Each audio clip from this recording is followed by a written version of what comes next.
안녕하세요. 탑 리뷰 장수용 PD입니다. 자, 이번 방송은 현대의 고성능 튜닝 파츠 패키지인 TWIX에 대해서 한번 리뷰를 진행해 보도록 하겠습니다. TWIX 딱 그러면은 이제 마니아 분들은 잘 아시겠지만은 우리 일반 오너분들께서는 좀 생소해 하실 것 같습니다. 간단하게 좀 소개를 하자면요. 자, 현대가 스포티한 그 주행을 표방하고 있는 차량들, i30, 그리고 아반떼 스포츠 신형, 그리고 아반떼 AD 스포츠, 그리고 벨로스터 터보, 이렇게 현대의 좀 스포티한 그 감성을 추구하고 있는 그런 차량들의 그 순정 파츠들 이외에 좀 더 고성능 그 파츠가 인스톨 됨에 따라서 보다 더 강력한 성능을 지금 보여준다라고 그렇게 알려져 있는데요. 그거에 대해서 저희 탑 리뷰가 개량적으로 한번 테스트를 진행해 보도록 하겠습니다. 이 그 TWIX 그 튜닝 파츠 패키지의 그 항목들을 한번 소개해 보자면요. AFE 흡기 필터, 그리고 고성능 브레이크, 그리고 스테빌라이저, 그리고 브리스테인 댐퍼가 들어가 있는 서스펜션, 그리고 강화부식 컨트롤 암 등이 있습니다. 자, 2018년도 12월 달에 런칭된 그 신형 아반떼 스포츠의 그 다이내믹 패키지 파츠가 있죠. 그거를 요 구형 아반떼 AD 스포츠에 적용을 했고요. 다이내믹 패키지에 그 스포일러를 제외한 이제 모든 다른 그 파츠들이 이 구형 아반떼 AD 스포츠와 호환이 가능합니다. 자, 일단 우리 보통 그 마니아 분들이라고 한다면요, 일단 그 어떤 퍼포먼스에 대해서 가장 기본적으로 우리가 쉽게 테스트 해볼 수 있는 게 있죠. 바로 실제 효율, 구동, 출력, 그 다이노 테스트에 대해서 리포팅을 해드리겠습니다. NK 스피드에서 다이노 테스트를 한번 체크해 봤습니다. 제원 출력이 204마력인데 이렇게 AFE 흡기 필터가 들어갔을 때의 실제 효율 구동 출력은 190마력이 측정됐습니다. 14마력 정도의 손실을 입었는데요. 상당히 좋은 실제 효율 구동 출력이라고 말씀을 드리겠고요. 더욱더 인상적인 건 무엇이냐, 고 RPM, 즉 구체적으로 말씀을 드리자면 5500에서 6000 RPM 사이에서 그 순정 흡기 필터 대비 약 8, 9마력 정도 가량의 상승 효과가 있었습니다. 이건 뭐 달리 말하자면은 AFE 흡기 필터가 들어가게 됨에 따라서 보다 더 높은 출력이 나왔다라기보다는 어떤 그 후반부에 가서 출력이 좀 떨어지는 거를 그만큼 상쇄시켰다. 자, 이렇게 이해하시면 되겠습니다. 이렇게 후반부 RPM 영역에서 보다 더 출력이 상쇄된다라는 그 이점은 어떤 그 직진 가속보다도 코너 탈출 시에 보다 더 이점이 있겠죠. 뭐 서킷 주행에서 좀 더 구체적으로 한번 예를 들어보자면요, 뭐 인제 스피디움의 첫 번째 헤어핀이라든가 오메가 탈출, 그리고 두 번째 헤어핀의 코너 탈출에서 좀 더 이점이 있을 것이라고 생각이 듭니다. 자, 이렇게 저희가 그 확인한 실제 효율 구동 출력을 바탕으로 해서 제로백 테스트도 한번 해봤습니다. 정차 상태에서 시속 100km까지 돌파된 이 시간, 사실은 저희 탑 리뷰는 지금까지 요 1.6 GDI 터보 엔진이 장착된 차량을 바탕으로 해서 정말 수도 없이 많은 제로백 테스트를 해봤습니다. 그래서 그 경험을 토대로 말씀드리자면요, 보통 날씨가 좋을 때, 또 타이어 상태가 좋을 때는 7.3초대의 그 제로백 결과가 나왔었거든요. 그래서 그 정도 그 결과를 예상하고 있었습니다. 그리고 지금 저희가 시승하고 있는 이 아반떼 AD 스포츠는 풀옵션 차량이에요. 썬루프까지 있고 각종 옵션이 다 들어가 있기 때문에 소위 깡통 옵션 차량보다 더 무거워가지고 제로백 결과가 잘 나와봤자 한 7.23초밖에 안 나올 줄 알았는데 대단한 결과가 나왔습니다. 6.7초대의 제로백 결과가 나왔고 가장 안 좋은 기록은 6.9초대. 아마 한국에 지금 그 있는 요 GDI 1.6 터보 차량들 중에서 가장 좋은 제로백 결과가 아닐까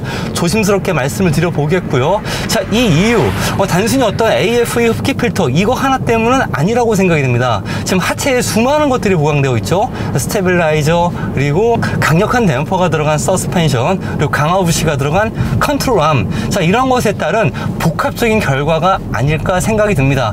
보통 이렇게 하체가 많이 보강이 되면은 코너링에서만 이점이 있다고 생각이 드는데요. 자, 이렇게 어떤 보다 스포티함을 추구하는 이 하체 파츠들은 순정 대비 무게 감량, 즉 경량화가 되어 있고, 또 그만큼 갑작스러운 그 하중 이동이 발생할 때 그만큼 억제시키기 때문에 그런 것에 따른 결과가 아닐까 조심스럽게 한번 예측을 해 보겠습니다.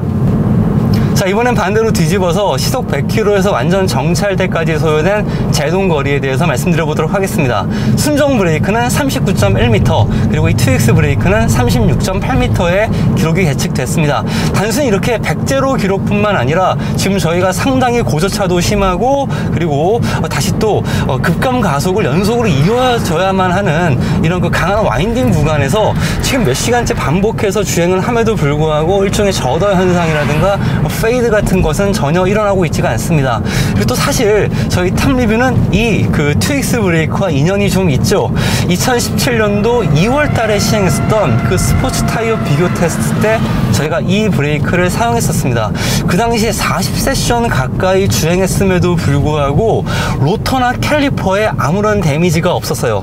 사실 인제 스피디움 하면은 전 세계적으로 그 보았을 때 상당히 차량에 많은 그 부담을 안겨주는 서킷임에도 불구하고 로터나 캘리퍼에 문제가 없었다는 얘기는 그 내구성에 대해서는 저 탑리뷰 장수영 PD의 이 어떤 강한 확신에 대해서 믿으셔도 좋을 겁니다.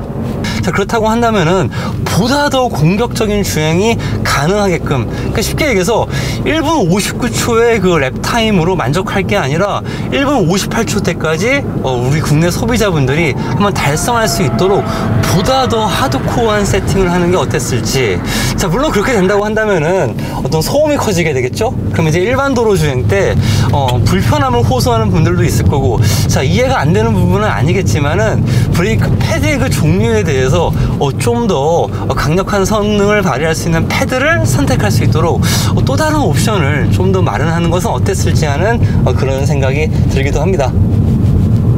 이 차량의 하체는 많은 것들이 보강되어 있죠. 스테빌라이저, 그리고 강화부식 컨트롤함, 그 다음에 빌스테인 댐퍼, 그리고 차고를 살짝 맞춰주는 스프링으로 이렇게 총 4가지가 밸런스를 잘 맞추고 있다 보니까 코너 진입 때 좀 더 구체적으로 설명을 드리자면 트레일 브레이킹이 되겠죠. 타이어의 종그립을 횡그립으로 전환시키는 이 트레일 브레이킹을 전환할 때 운전자가 원하는 그 CP를 향해서 언더스티어 현상이 많이 억제되어 잘 진행되고 있습니다. 이 빌스테인 댐퍼의 어떤 그 좀 특징 2가지에 대해서 말씀드려 보도록 하죠. 보통 일반 양산차의 그 서스펜션들은 복통식, 즉 듀얼 튜브 구조를 취하고 있습니다. 자, 하지만 이 빌스테인 댐퍼는 이제 단통식 구조를 취하고 있죠. 모노 튜브라 그래가지고 오일실과 가스실이 분리되어 있습니다. 또 이 전륜 서스펜션에 스트럿에 있는 그 피스톤 밸브가 거꾸로 배치되어 있다 보니까 강한 횡질을 받게 되었을 때 그 감쇄력 손실을 최소화시킬 수 있다는 그 이점이 있어요. 너무 칭찬만 했나요? 좀 아쉬운 점도 한 가지가 있습니다. 아무래도 좀 그 활발한 코너링 스포츠 주행에 좀 포커스가 맞춰져 있는 세팅이다 보니까 고속 직진 주행에서는 승차감이 약간 좀 아쉬운 점이 있습니다. 자, 하지만 그렇게 노면이 안 좋은 곳에서 1차 충격이 있은 뒤에 차체의 가해지는 여진이 그렇게 크지가 않습니다. 좀 쉽게 말하자면 로드 홀딩 능력이 상당히 뛰어난데요. 자, 이를 한번 예로 들어보자면요, 인제 스피디움의 C케인 구간, 그 연석이 상당히 높고 날카롭습니다. 1차 충격이 있은 뒤에 착지를 하게 될 때 로드 홀딩이 안 좋은 서스펜션 같은 경우에 있어서는 우리가 극단적으로 말하자면 차가 날아간다 그러죠. 하지만 우리 저 탑리뷰가 이미 테스트한 결과 그 C케인 구간에서 착지를 하게 될 때 로드 홀딩 능력도 상당히 잘 된다는 점 높은 평가를 내려보겠습니다. 네, 아쉽지만 이제 2X 파츠 패키지에 대한 리뷰를 마쳐야 할 시간이 왔습니다.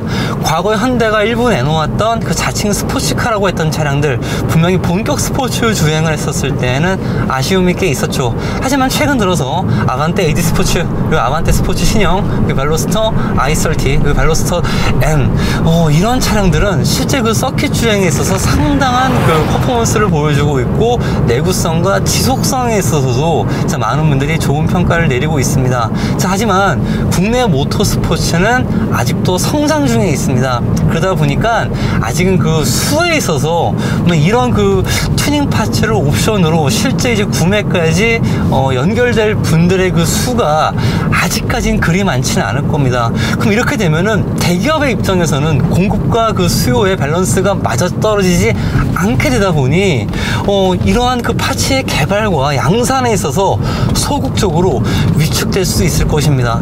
자, 이러한 그 튜닝 파츠의 개발에 절대로 위축되지 말고 모터스포츠가 발전을 해야지만 자동차 문화 전체가 반드시 발전을 하게 됩니다. 자, 그 중심에 어쨌든 간에 이제 국내 자동차 문화 구조상 현대와 기아가 그 축에 있는 것은 어쩔 수 없는 현실입니다.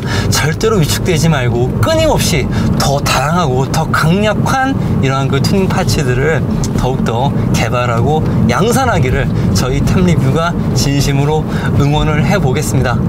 네, 저희 탑리뷰가 준비한 시간은 여기까지입니다. 끝까지 시청해주셔서 진심으로 감사드립니다. 저희 탑리뷰는 언제나 최선을 다하겠습니다.